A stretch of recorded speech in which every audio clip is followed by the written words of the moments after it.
Okay, great. Welcome everyone to the People Strategy Forum. Thank you for joining us live today. For those of you that are with us, it's so great to have you part of the conversation. That's what makes the People Strategy Forum so unique, is that we have our panel every week. We have our expert contributor. This week we have Stephan Wiedner joining us.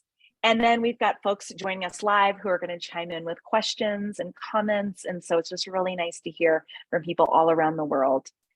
A little bit about the People Strategy Forum. If you haven't joined us before, our mission, and we've been doing this since before the pandemic started, so over 3 years now, our mission is to engage, energize, and elevate employees and companies, and really in general that workforce experience. And we're so passionate about that.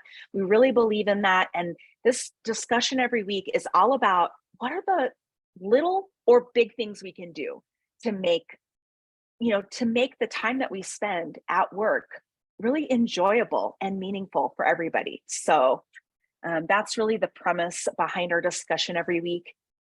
And just to introduce some of our regular panelists this week, of course, we have Sam Reeve, and he is our founder of CompTeam, who is a sponsor of the People Strategy Forum.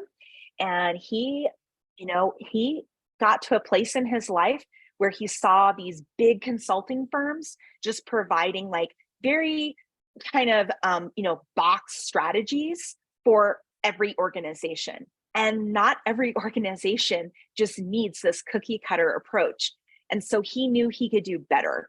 And that's when he started CompTeam, and he's really passionate about providing a customized solution, just exactly what an organization needs, not more, not less, but just the right specific thing for them. So that's what Sam brings to us.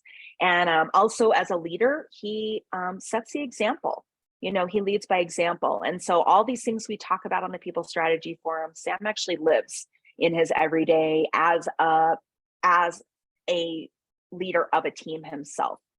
Also joining us today is Howard Nizewitz, and he is a rewards and system strategist. He knows a lot about compensation, and he's really passionate about doing away with Excel spreadsheets. So don't get him started on that. But he's really all about modernizing, putting in systems in place, processes in place that really actually motivate your employees. So that's where Howard comes from. And, being really efficient in your processes and making sure that your data integrity is there, and that there's, safety around the work that you're doing. So that's where Howard brings his expertise. And then Char Miller, she's a people strategist and so much more, an entrepreneur. She has a background in the healthcare industry. Her mantra is HR with a heart. And it's all about really bringing the heart to the work that she does. So thank you for joining us, Char. It's a pleasure to have you. And I'm Wendy Graham, and I'm also a people strategist. My passion area is really helping people embrace change and empower them to own their success and whatever that is. And so I love learning and development, talent development, and helping people be the best that they can, use their talents for good. So this is our panel, and joining us today, our expert contributor is Stephan Wiedner, and he's the CEO of Numi and Zarango, or is it Zarango? No, you got it right the first time, Zarango. Okay, Zarango, I like it. And Stephan, it's so great to have you here today.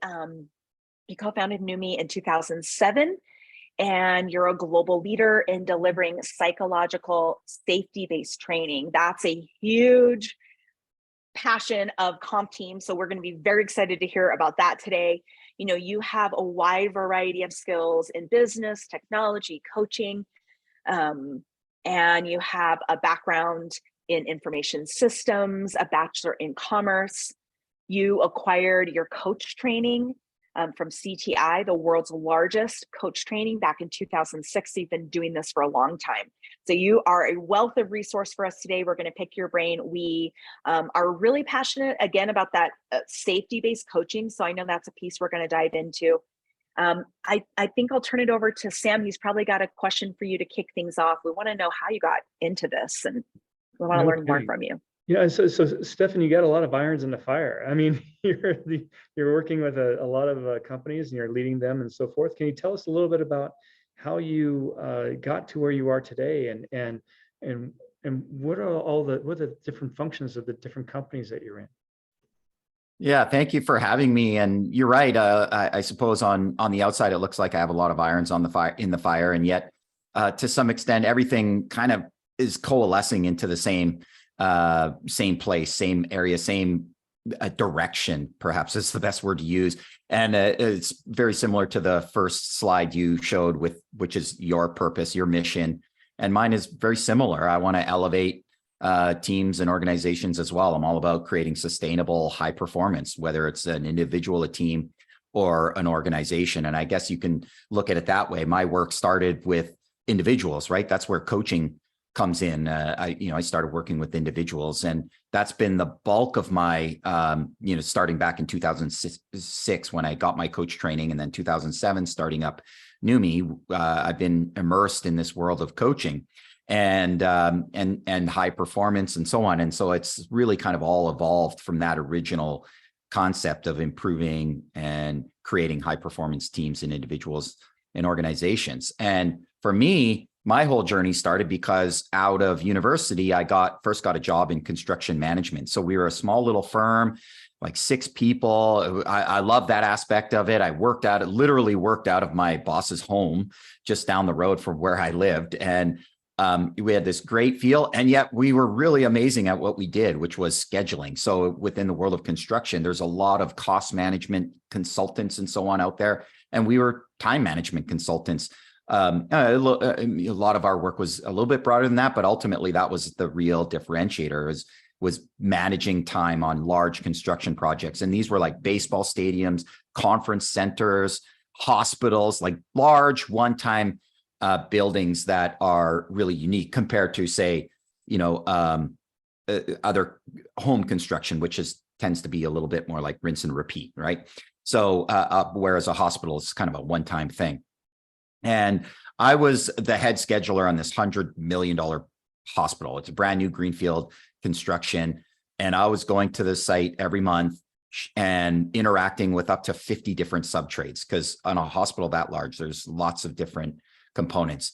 And I was finding myself sitting in boardrooms with the head architect, the head construction management professional, the owner, the owner's representative, et cetera. Like, these were all folks in their 50s and 60s. And I was in my 20s going, no, I'm not so sure this is what I want to do. Like, I saw the construction industry as being fairly the opposite of innovative. I don't know what that is. And so I wanted to be in a more innovative space. Plus, I really wanted to work with people, not, doing construction. So that's where I got into coaching and ultimately into things like psychological safety and all the interpersonal skills expertise that we've developed and we're hopefully going to be talking about here today. Absolutely. And so there's a lot of things that are going on. And I'd like to dive in on how your solutions help companies solve some of these problems. But just to start off with, to give a little bit of background, when we're thinking about interpersonal skills, I mean, of course they're important, but in the context of management, I mean, where does it really differentiate the good leaders from the bad? Yeah, I think that's a good question, Sam. The first thing I want to mention is that it's easy to be a manager and a leader when things are going well. And so what we really focus on is how to help leaders and managers when things aren't going well, when there's a potential rupture, when there are personality conflicts, when people are bumping heads, when targets aren't being quite met. And so there's a lot of stress. When, there's a global pandemic and suddenly no one is in the office anymore. right? How do you interact and manage your team and the progress of your team under those types of circumstances and conditions? And that's where I think the real, the cream rises to the top, when great leaders can really shine. And perhaps anecdotally, a good story relevant to that is one where maybe 2 months or 6 weeks into the pandemic, I reached out to a friend of mine who is an L&D manager, learning and development manager at an organization with about 1,500 people. And so he has, hundreds of managers in his organization. And he started to informally just kind of reach out to all of these managers to understand what's going on. How's your team? How are you? And he said it was bimodal. There's a bimodal distribution of managers. There was, on one hand, managers, when he asked the specific question, like, how's your team doing? They said, they are stressed. They don't know if they're going to have a job next week. I don't know how to answer their questions. I'm stressed. And then there was a second set of managers, when he asked the question, how's your team doing? They said, I don't know. I'm not sure. Yeah. So on one hand, there was a openness. And then on the other hand, there was a closed sort of amount of communication where we know everybody was stressed. And yet in half of the teams, the individuals within that team didn't feel like they could speak up, and the manager and leader wasn't tapped into what was actually going on below the surface. So if we think about the iceberg as a metaphor, right? They saw what was above the surface, and that's it. And there was very little above the surface in that particular environment, where underneath there was a whole lot of stress and nobody was voicing it. That, to me, is demonstrating low psychological safety and high psychological safety. High psychological safety is where people feel like they can say, I am stressed, I'm afraid for my job. What are we going to do? Right. And one of the other thing, and one of the big failures I typically see in what companies are doing, is that when they move, when they take an individual contributor and make them a manager, sometimes they don't articulate the difference in what our role is with interpersonal communication. Right. Of course, all of us have some degree of interpersonal communication that's required in our everyday life, let alone job. But then when we become a manager, we have a greater responsibility. And I think that is not communicated to managers. And that greater responsibility is ensuring that there's that trust and psychological safety among the team, that there's good communication, not just among team members, but also from leadership to the team in particular, and those individual contributors. What else do you see as being a major role of managers in really communicating effectively with their team? Yeah, I think the core, I think all the things you just mentioned are really important, right? A lot of managers start out as, especially first-time managers, they get to that position, that role, because of their competence as an individual contributor. And so we think, well, gosh, they know how to do thing X the best, so let's make them a manager, and they don't know how to be a good manager. And so, sure, we want to communicate what the goals are and what the strategy is, et cetera. The word I would use is they, as the manager, need to be facilitative. They need to facilitate outcomes for their team. And I think often what first-time managers might think is, well, I'm the expert, or I need to be the expert, and I need to have all the answers. And so we need to flip it around. So rather than thinking, directing your team and telling your team what you think they should be doing, you want to be flipping it around so that first-time manager becomes almost like a servant to the team, saying, okay, what does the team need from me in order to facilitate greater outcomes for the team? And so that's a bit of a mindset shift. And then where the skills that we're looking for the manager to really exercise are things around, for example, curiosity and humility, right? Because if curiosity and humility are probably the top two kind of characteristics that we're looking for in a manager, because if you're that expert, right, and you feel like you need to have all the answers, humility is not likely going to be a card that you're going to play very much. And similarly, if you think you have all the right answers and that you need to have all the right answers, you're not going to ask a lot of questions. So you're not going to be very curious. So that's why we want to flip things around, and we want to exercise muscle around generating, being curious and being humble and asking a lot of good questions to generate input from your team. I think that's great. I mean, but it's a place where a lot of managers fail because of that perception. Like, for instance, and also their direct reports often think, especially if they're younger, they think, well, this person has so much more experience than I do. They know everything, right? And so what are some things that managers can do? I mean, and if you to encourage, you mentioned asking questions and so forth, but if we could dive a little deeper of what that looks like, and for a manager to be more directed and bringing that out in their team. Yeah, maybe it's helpful to share a little bit about psychological safety and what that is, and our definition. So in the training that we develop and deliver, we use the definition that psychological safety is a culture or an environment where everyone has the courage to speak up and the confidence to know they'll be heard. And that second half is really important because we had this little insight around that back in the beginning of the pandemic when there was the Black Lives Matter movement.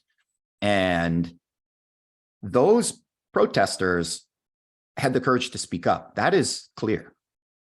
But what they were missing was that second half, right? They were not necessarily confident that what they were saying was going to be heard or well received by the other parties or other folks. And so if you take that kind of global movement and bring it down into your organization, you want to think about, and even within a single team, right? You want to make sure that the folks within your team can speak up, and they're going to do so and be well received. That doesn't mean you have to agree with them.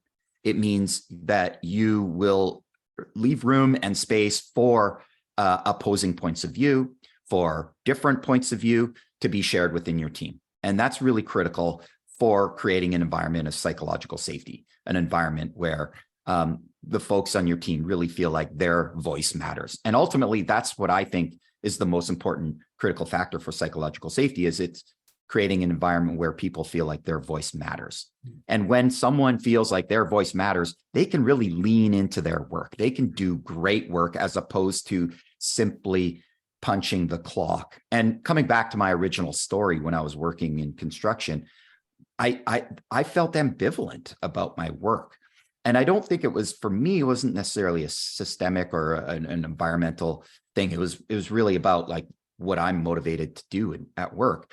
And so I see ambivalence as the real enemy here. Like if your folks are just showing up, punching the clock, kind of like, nah, work's not that exciting, whatever. I just do my 8 hours every day and leave. Then sure, you're going to maybe be okay, but you're not going to be great. You're not going to have great outcomes. And in order to facilitate those great outcomes, we want to facilitate psychological safety and have people feel like their voice really matters and that they can lean in and contribute. So in a situation like you mentioned, where we're kind of inviting our team members to share and their ideas on different things, and sometimes as a leader, you might find that, okay, one of my people are very outspoken. They in the US we call it, they suck the air out of the room. It's one of the expressions that we often use, but also. Now they may be extremely passionate, which may cause others not to voice up. So in an environment like this, if you have a person on your team that's like that, how do you put the effective boundaries around the discussion to ensure that everybody has a chance to speak and is encouraged to speak? Yeah, I think that's such a great question because you're really pointing to the practicality of everything I just said. Like I think when you talk about psychological safety, or when I do, I think sometimes it can seem like kind of this amorphous thing, like, okay, great idea, but how do I actually do it? What do I actually do within a team? And you're right, there are likely going to be people who will always speak up, right? If you ask a question, they're always going to be the first one, because if there's even 3 seconds of silence, they get uncomfortable and they need to fill it. and then there's folks who, even if directly prompted, will be very hesitant to speak up for whatever reasons, right? Often it's cultural, or it's just the way they were, the way they grew up and their family dynamics and all sorts of background, culture related circumstances that may affect how someone shows up in a work environment. And so that's why, again, I'm coming back to that word facilitative. You as the leader or the manager, you need to facilitate dialogue. You need to facilitate conversation. That is your role. And so when folks are dominating the conversation, and as you said, Sam, sucking the air out of the room, you need to be able to tactfully and skillfully point that out, because if you're not pointing it out, everybody knows it to be true, right? It's the elephant in the room. So you need to be able to speak to the elephant in the room and be able to manage it. And the skill that we point to in our training is, we call that reflecting process. So there's reflecting content, reflecting feeling, and reflecting process. Those are sort of 3 layers, and you go deeper and deeper. We use a metaphor of an ocean. So if you're at the top of the ocean, and what affects the waves? Well, the first thing is the first layer, which is the content. That's what's being said. The second layer is the feelings and the emotions that are there. And then the third is the process, which is kind of at the deeper, it's a little deeper part of the ocean. It's a little more opaque. It's harder to identify. And so when you have a dominating personality, you want to be able to reflect back what's going on in the team. Like something like, well, I'm just noticing, Sam, that you're very quick to provide your input, and that's awesome. And I really want to hear from everybody else here right now. Yeah, to that very question that you just brought up, I would love to hear from Char, because I know that sometimes what we've been talking about with a team member was vocal, but sometimes upon the leadership team. I know, Char, you and I have had conversations with this. You've had several situations where you've had coach leaders on how to be better with their interactions with their people. So can you tell us a story there, Char? Well, it's so funny. Okay. The other day, I just posted on a social media platform, and I love this because it says, I don't just listen to your words. I listen to the use of words, your tone, your body movements, your eyes, your subtle facial expressions. I interpret your silences. I can also hear everything you don't say. So I posted that because that is basically my personality. So yes, I've had a lot of background. I remember when I was working more in leadership and development, they put about 100 of us leaders through a CIA training, believe it or not, how to recognize microfacial expressions, so that if you're a leader and you're giving information like, oh my gosh, next year we may be making a reorganization, or we may see some pay impacts, or whatever it is. And then you can look around the room and look around and say, what is everybody's microfacial expressions looking like?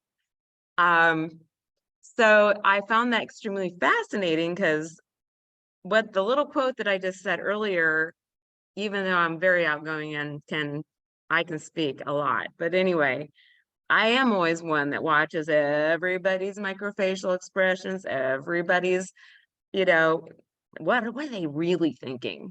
And then I also watch when the most outspoken people and the ones showboating and trying to get all the attention. And since I was always the HR, talent management, leadership development lady, I kind of always knew what was really going on behind the scenes. I knew what the employees or even the leaders that reported to the executives are really thinking. My challenge in HR and all those other titles I had was getting my leaders to speak up, getting my employees to speak up, because of the psychological safety. There were, and many times was no safety. And as you said, Stephan, sitting in those executive boardrooms, it's like I already was the fly on the wall. And I already was sitting in the executive boardroom. And I already was seeing all the microfacial expressions and really knew what was going on behind the scenes.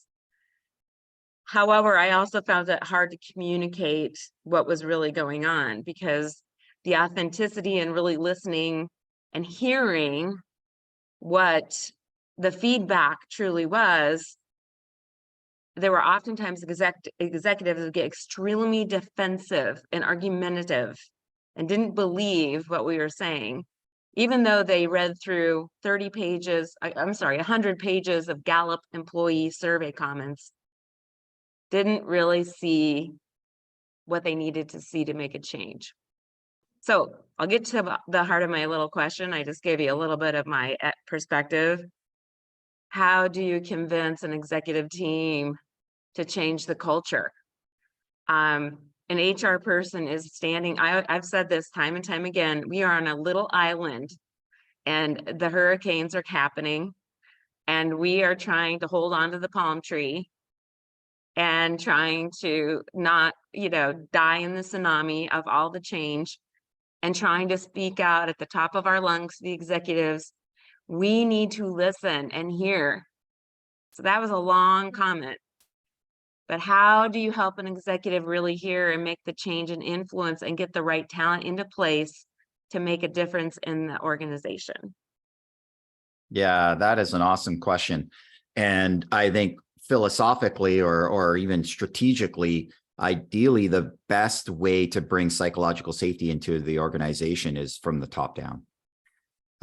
You can do it other ways. I absolutely believe that to be true as well. You can start at the bottom, you can start in the middle, it doesn't matter. And I think if you want to accelerate a culture change, you need to start at the very top.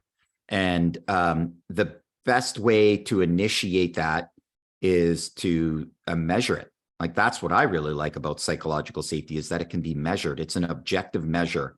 And then you point to Google's Project Aristotle. So they did a big study because, Google's pretty smart and they're pretty data driven last time I checked. And they did a multi-year study where they asked the question, what makes an effective team?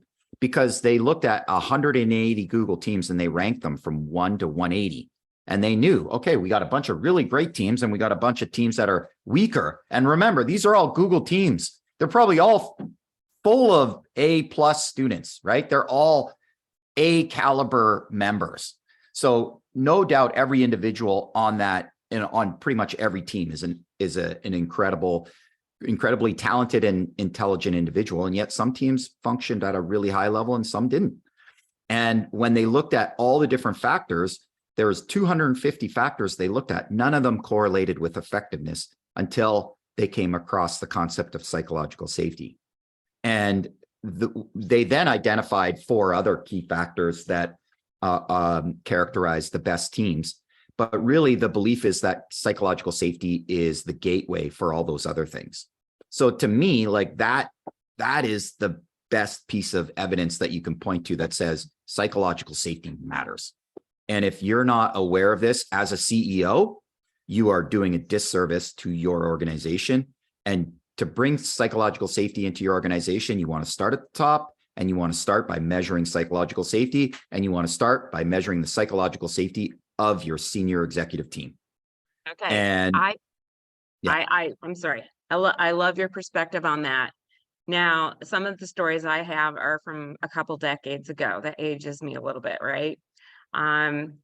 So do you feel that the CEOs, presidents, VPs, whatever you want to call the title, when you use the phrase psychological safety, what is nowadays in 2023, what do you think the reaction is when you say the phrase, we need to have a culture of psychological safety? Is that being accepted, or is there some confusion? I don't understand what that means.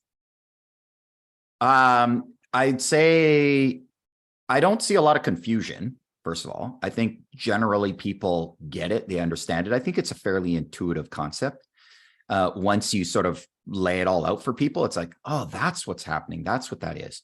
What I find a lot of CEOs, or maybe not a lot, but a number of CEOs for sure, is they go, I'm not so sure I have a psychological safety issue. I think it's different. Like they'll think of the issue as being more of a technical in nature, or we're just not driving enough sales, or we're not, their priority or their main problem in the organization is not psychological safety. And it might be true. That might be possible. And yet I'd still advocate and say, well, you might as well measure it and find out. Like, what are you going to say if you feel a little bit of pain in your knee? Go to the doctor and say, I'm not going to do a blood test, or I'm not, I think I just need physio. Like, that's what I need. Yep. Well, really? Because there might be something else going on that you're not aware of. And so we can run some tests and try to identify what the issue is. It seems to me like a no-brainer. I totally agree. I think that when you really are working with A+ students, like a lot of doctors that I have worked with in the past, and executives, et cetera, data means everything. I mean, data is very important. It's a crucial competency that an HR or people leader needs to embrace and really bone up on.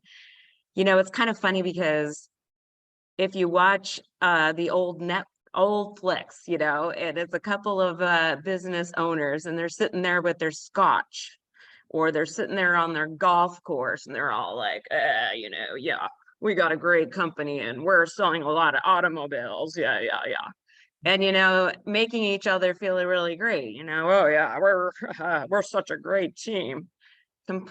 No offense. A woman could have been there too, gentlemen. I'm just saying, in the olden days, that's the picture of the executive team. Today, it is more accepted diversity, right? So there is more diversity in the leadership team, obviously. I do feel, though, because we have another colleague on our team from India, and I do feel there is a resistance of psychological safety, even at the executive team level. I feel there's a veil put in front of, or a blindfold, and oh yeah, we all get along great. Because I feel so good when I'm with Mr. Jones and Sally Jones or whatever. She feels good when she's in the executive boardroom. But the true factor is, and I work for a 150,000 employee company organization. All those bisolar or solar organizations, mini organizations, one, not only have a communication, bad psychological safety, have zero psychological safety with the team next door that relies on each other, right? So it's, I think it is a hard egg to crack. And I do agree. So what kind of data would help open the eyes, take the blindfolds off, open brutal honesty, so that senior leaders can really see we have a problem, psychological safety here. And even though you're making each other feel really good, the data is not reflecting we're very healthy in other levels of the organization. So what kind of data do you recommend? Again, it's measuring psychological safety, because and doing so at a team-based level or division or department level. Think of a map, like, in the morning news when someone's showing you the weather for the day, and there's all these like, well, we got a weather system coming in from the west, and there's sunshine up here, and so you have all these different pockets of temperatures and weather. Think of an organization in that same way.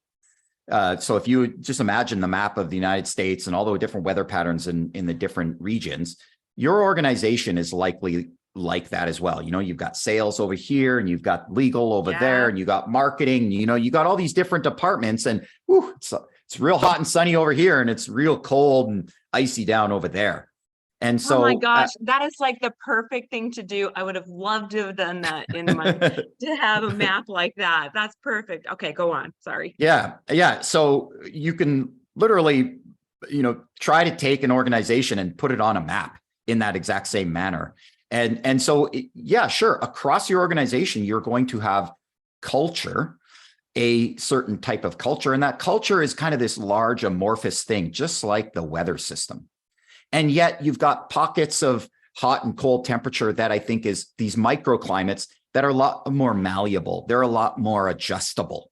And so if it's cold over here and it's hot over there, we can look at each of those areas and kind of try to adjust the temperature in those local areas. And then when you measure the psychological safety of a team, so what I'm saying is measure psychological safety, but do it on a team-based level or a division-based level. Because if you ask someone, what's the level of psychological safety you feel in your organization versus in your team, and we all are part of multiple teams, you're going to get different answers, right? So when I'm managing my own team, I'm going to feel a certain degree of psychological safety. And now if I go up into the senior executive team, I might feel a different level of psychological safety, because now as a team member, as opposed to a team leader, I'm going to have a different sense of psychological safety for whatever reasons. And so you really do want, the context matters, and you want to assess psychological safety based on the context of each individual, and ideally at a team-based or a smaller level. And so then when you look at the data in a single area where it's cold or hot, you can start to go, this is interesting. I'm seeing a bimodal distribution here of data, or where, sure, the average score is 7 out of 10 or 70 out of 100, but really we have a group of people who are 9 out of 10 and a group of people who are 5 out of 10. So we sort of have, this fracture within the group. And what's that about? Oh, these people have been around for 5 years and these people are all new. That's interesting. How can we onboard new people, and how can we make them feel part of the team a lot more quickly, more easily, right? You could start to break down what it is that's impeding psychological safety at that local level. And so you do that 100 times over, and you're going to hopefully, increase the overall temperature across your entire organization.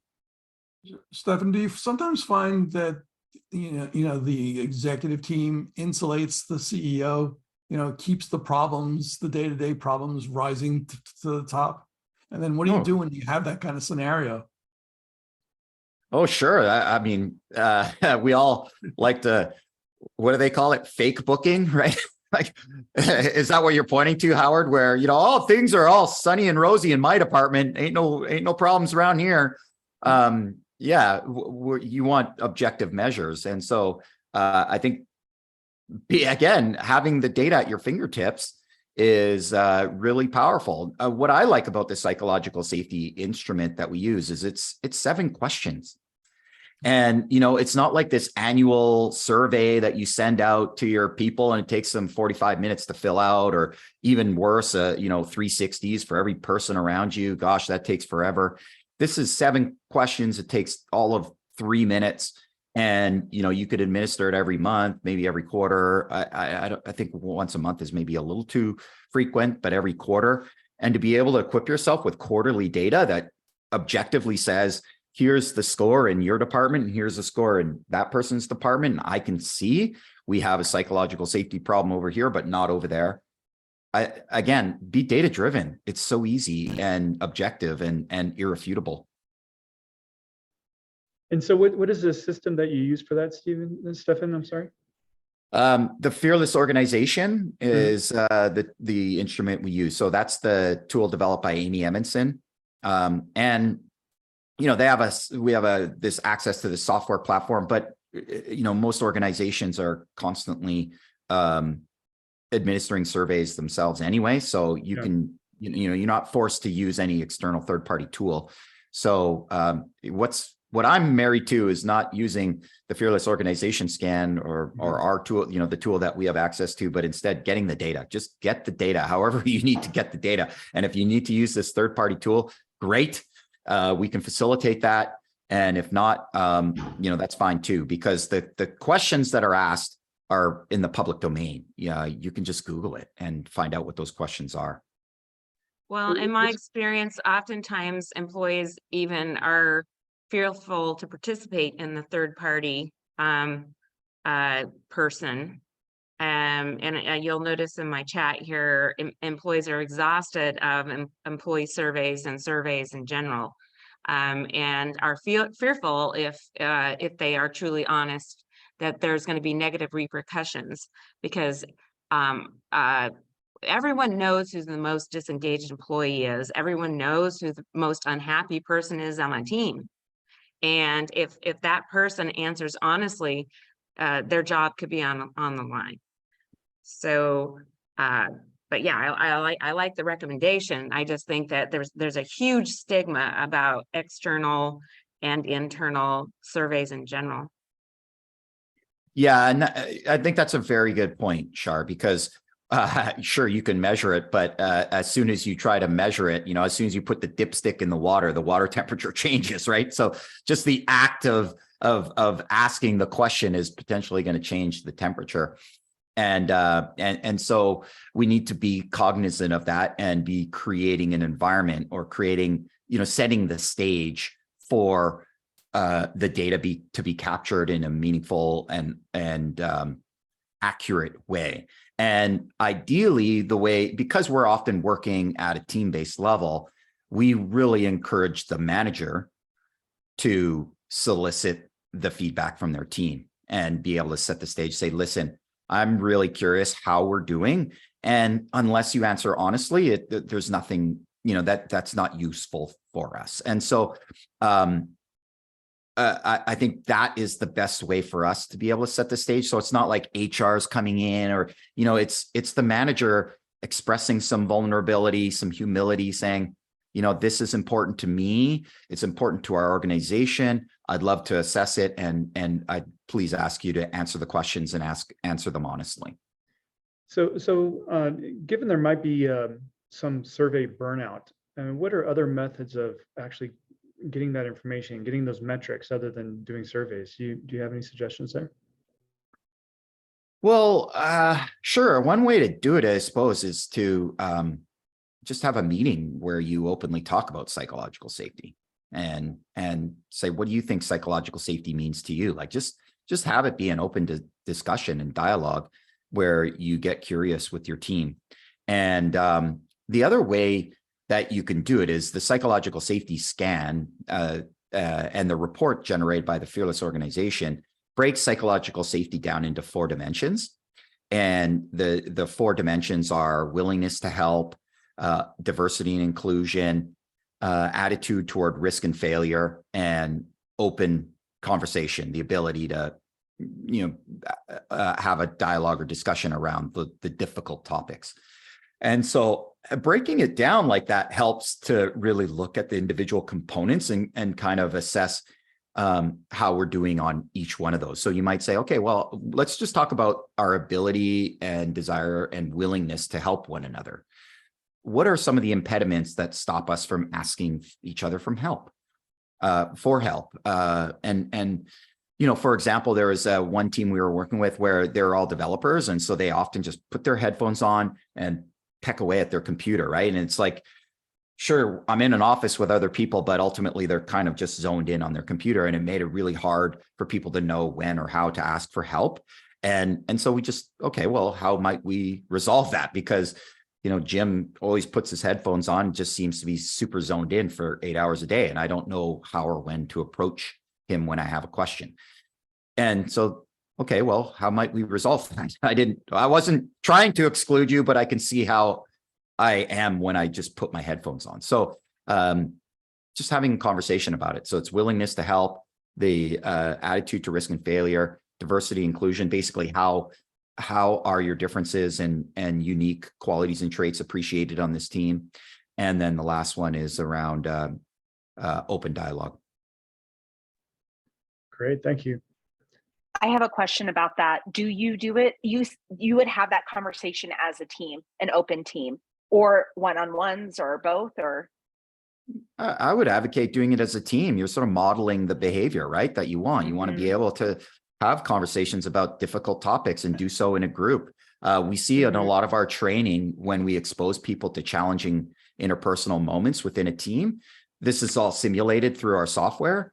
The tendency is to want to go, oh, that's really uncomfortable. Can we just hit time out and I'll talk to you each individually? Well, something just happened in the team. And I think you need to be able to approach it in that moment, because everyone's going to be left wondering what the heck happened and what's the resolution. So why not approach it right there in the team, because something just happened in the team. We really want to encourage more of that. Mm-hmm. Yeah, what's coming to me is like Patrick Lencioni and like the dysfunctions of a team, and him talking about that when you want to have that conflict, be able to have healthy conflict, that the leader has to set the example and like be willing to go first and all of that. And so that's sort of what's been popping up with, the different things we've been discussing today. So thank you. That's good to hear.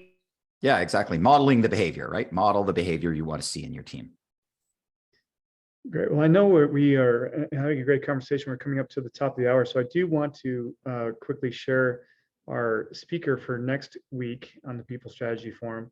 And we're going to have Patty Money join us, and we're going to talk about how to get teams to be more comfortable and how to get people teams more comfortable in running those experiments, those different things on ensuring that we're operating effectively. And so really looking forward to Patty Money's talk on that. She's brilliant and love to have her on. She'll hopefully talk about the attitude to risk and failure, right? She'll hopefully talk about attitude to risk and failure within a team and how important that is, especially when you're trying to be agile and nimble and responding to changes in the world. No kidding. And I'd love to dig into that just a little bit more. I mean, we're talking about all these different things that are going on in the world today, whether it's conflict. And one thing that's I think is super important is just the demographic shifts that are happening right now. I mean, we're finding that it's harder and harder to find people with the right talent to do the skills to do the jobs that we want them to do. And we've been hearing this for the past few years. And that's not expected to change because a lot of it's driven by demographics and so forth.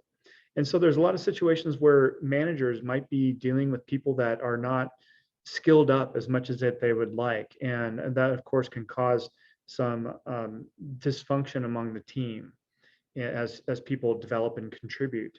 So is there ways that you would suggest a leader to navigate that path when you have different skill sets on a team, but basically you need to keep that team cohesive. You need to retain what you have because there's not a lot of options in the marketplace. Yeah. Well, again, pointing to the skills of a manager, I think the idea is to name the elephant in the room, like name it and approach it. So if there's one or two or more individuals on your team for whom there's a skills gap, I think it's okay to name it. And name it in a way that's not disparaging to any of the individuals, but be able to say, look, we know we have this skills gap on the team, and here's our plan for resolving it. Here's how we're working toward it. And I know there's likely to be some frustration. There's likely to be maybe even a little bit of resentment there from some of you more senior people. It's the reality of the marketplace. It is what it is. We can't change the fact that we've had a bunch of senior people retire and leave their work a little bit early when the pandemic hit, and now we have a skills gap in the workplace.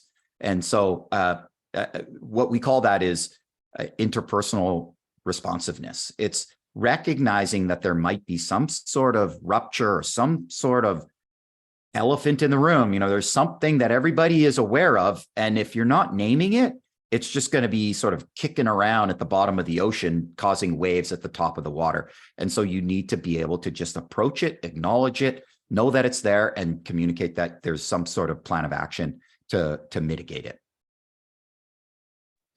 The other big trend that's going on right now is, of course, the AI has been the talk of the town for the past several months. And I know that you're being in the software business and so forth. I mean, I'm sure that you're seeing how some of this interface with your world. How is AI impacting this entire topic of interpersonal communication and effectiveness, and also in the software front? Yeah, a lot. It's the potential impact is enormous. So what we are doing is, maybe I'll tell a little bit about SkillSetter. So SkillSetter is a software platform wherein folks can practice their interpersonal skills. And the main mode for them to do that, or method that they can do that, is that we have a huge library of clips that we've developed with actors depicting challenging moments within a team. It could be a one-on-one, or it could be within a broader team, but it's all sort of business-based clips. And the individual, when they practice a skill, because what we do is we take a whole bunch of complex skills and try to break them down, just like you would in sports or in music, right? You don't just go out there and start playing basketball. You got to learn how to dribble with your right hand, dribble with your left hand, shoot, pass. These are all the skills. And we do the same thing when it comes to interpersonal skills. We break them down and then you practice them one at a time. So we expose you to, say, a 30-second or a 60-second clip. And then with your webcam, you record a response. And because it's a practice system, you get to re-record and re-record and re-record. It's a little bit like the batting cage, right? A batting cage, you can set the dial to, say, a 60 mile an hour slider or a 90 mile an hour fastball, right? And so you can set the dial to what you want, and then you can practice your swing. Same sort of thing. You can practice again and again and again until you master the individual skill. And then, of course, in a game, or i.e. a real life meeting, you can use and draw upon whatever skills you need in that moment. And so one of the impediments to the tool that we have is that there's human feedback. So after you observe and watch yourself, you need to assess yourself based on a rubric, like, oh, okay, did I do A, B, C, and D? Yeah, okay. And then you submit it to get feedback from others, either other members in your team, because we do a group-based training, or from an expert who gives you specific feedback on how to improve those interpersonal skills. And so what we're seeing as the opportunity with AI is we're using AI to give immediate feedback to folks. That's the opportunity. So for example, when you're responding back or watching yourself after you've just recorded, say, a 30-second or 60-second response to someone or in a particular situation, we can assess all sorts of things. To Char's earlier point, we can measure things like your nonverbals. So we can use AI to look at just your facial expressions. That's it. And it'll just say, we can say how often you expressed emotion and what emotion you expressed with your nonverbals. And what we see with a lot of business folks is that their faces are very flat. There are not a lot of nonverbals. So they might be really business all the time, forward. Yes, I'm sorry, your grandfather died. Like no emotion. The words might be correct, but the emotion is wrong. The second thing we can do with AI is look at the tone.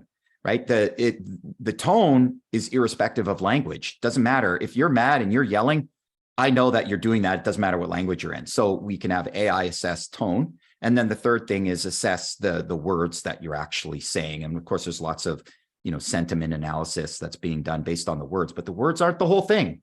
Because if I say, what did you mean by that? Versus, what did you mean by that? Right? One is loaded with a lot more judgment. And so we need to look at all three of those layers, and AI is getting really amazing out of the box. Like, these are out of the box solutions that are starting to be able to do this kind of thing. And it's accelerating the potential that we have to start to employ it to give people immediate feedback on how they're doing, how they're communicating in these simulated environments. And that, I think, is really powerful, because what we see among a lot of leaders and managers is a lack of awareness about how they're being perceived, about how their communication impacts the people around them. They're just unaware. Okay. So do you think that the whole Zoom world now that we live in, that has really just exploded in the last, 3 years? I mean, now you can really analyze people's facial expressions, and if they looked to the left or cringed or had no effect or smile all the time. I mean, do you think that's made a difference now that we're all on our computers now? What we're doing a lot of our meetings over the computers. Well, I think you lose a lot, don't you think? Yeah, we gain a lot because we can communicate and have video like we do right now. And we're not in the same room. I'm not seeing you just informally walk down the hall to grab a glass of water. There's a lot of language, or a lot of missed body language that we might be able to detect there, right? When someone's having a bad day, they might be able to mask it on a Zoom call. But if you see them moping around, and just, there's more data there for us to be able to collect. And we as humans, we have these antennae, and we're picking up. To your point there, Char, earlier, right? We're picking up on a lot of data that through Zoom we just miss. I think it's a really good medium. there's a lot of upsides to being able to work remotely and all over the world and all that sort of thing. And there's something nice about being in the same room, same location as someone else. So there's pros and cons. Excellent points. Well, it's so fascinating how technology is changing our world very quickly. And I think that when we're talking about AI, I mean, I know there's a lot of fear around the AI equation, but I think the important part, Stephan, is that we're looking at how to use AI in a very effective and responsible way. And I think that and of course, one of the things with AI is that people have to teach AI how to react and so forth. So the more of us that are trying to use AI in an effective, beneficial way for humanity, the better that system's going to be for humanity. I think that there's always a risk of people misusing it, of course, and we need to make sure that people are using it for the right reasons, just as to counterbalance some of those bad reasons. So I think it's a great way that you mentioned, as far as giving us feedback to be better humans, so that we're more aware of how we may be perceived by others, and so it's very powerful. So I know a lot of our listeners right now are thinking on how they can learn more about that and what you provide. So if they want to learn more about your systems and your workshops, how do they go about doing that? Well, I'd say the best thing, one thing I'd like to offer, I guess, is for folks to measure psychological safety. I talked a lot about that, right? So if there are listeners who are curious to know how their team is performing with respect to psychological safety, I'd love to administer that assessment for them. Again, it's 3 minutes. It doesn't take a lot of time, doesn't take me a lot of time to facilitate that with my team. So happy to do that for you. And the place to go would be our Zarango.com website. So Zarango.com/free PSI. So free PSI. PSI stands for Psychological Safety Index. So check out that link, put in your name, and then we'll schedule a brief call to just talk about how we might administer that assessment and start with the data. Let's start with the data. Well, this has been really great. Thank you so much, Stephan, for your time today. Really appreciate it. This great discussion about psychological safety. It's so important, and I'm glad that we have an expert like you to refer to. Thank you very much. It was a pleasure, and enjoy the rest of your day. And thank you for the opportunity again. I really appreciate it. Thanks. Thank you. Thank you, everyone. Bye all. See you next week Bye-bye. at the People Strategy Forum. All right, take care.